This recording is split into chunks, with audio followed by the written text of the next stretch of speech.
அந்த எட்டு தோட்டாக்கள் மூவி வந்துட்டு one of the best movie. சூப்பராக இருக்கும் அந்த மூவி. அந்த மூவி நீங்கள் பார்க்காம இருந்தீங்கன்னா மறக்காம பார்த்துருங்க அந்த மூவி. அப்பாவோட சென்டிமெண்ட் பீரோ. அவர் கல்யாணத்துக்கு வாங்க இந்த கண்ணாடி என் தங்கச்சியோட ஸ்டிக்கர் ஸ்டாண்ட். அப்புறம் இந்த கதையில நானும் இருக்கேன். ஓ, சரத்குமாருமா, தேவயானி, குட் நைட்ல நடிச்ச ஹீரோயின்.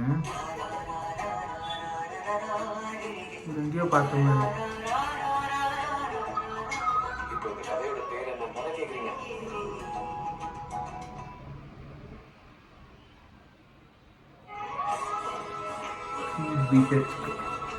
டைட்டில் சரியான டைட்டில்.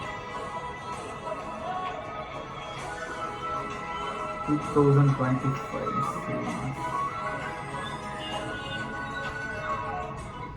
ஓகே, டைட்டில் டீசரை பார்க்கும்போது ஒரு மிடில் கிளாஸ் பீப்புள், ஒரு வீடு கட்ட ஆசைப்படுற பீப்புள்ஸ், அவங்க ஒரு ஒரு நம்ம நார்மல் என்ன லைஃப்பில் இருப்போமோ அந்த மையப்படுத்தி ஒரு வீடு வாங்குற கான்செப்ட் மாதிரி தான் இருக்குது. கண்டிப்பாக எல்லாத்துக்குமே ரிலேட் ஆகிற மாதிரி தான் இந்த மூவி இருக்கும். ஏன்னா ஒரு மலையாள சினிமா வந்துட்டு எப்படின்னா ஒரு ரொம்ப நம்ம யதார்த்தமாக எடுப்பாங்க. நம்ம வாழ்க்கையில் என்ன நடந்துட்டு இருக்குமோ அதுதான் நம்ம சினிமாவில் பார்க்குற மாதிரி எடுப்பாங்க.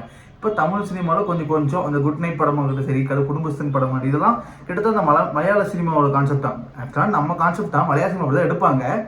அதே மாதிரி இந்த படமும் எடுத்துட்டு இருக்காங்க நான் நினைக்கிறேன். ஏன்னா பார்க்கும்போது அப்படிதான் இருக்குது. ஒரு குடும்பம், அவங்க குடும்பம் ஒரு என்ன பண்ணுறாங்க, எப்படி அவங்க என்னென்ன ஃபேஸ் பண்ணுறாங்க, அந்த மாதிரி தான் கிட்டத்தட்ட படமும் இருக்க போகுதுன்னு நினைக்கிறேன். எடுத்தாருன்னா பயங்கரமாக இருக்க போகுது.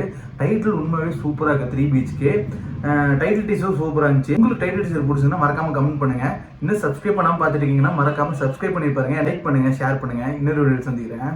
பாய்.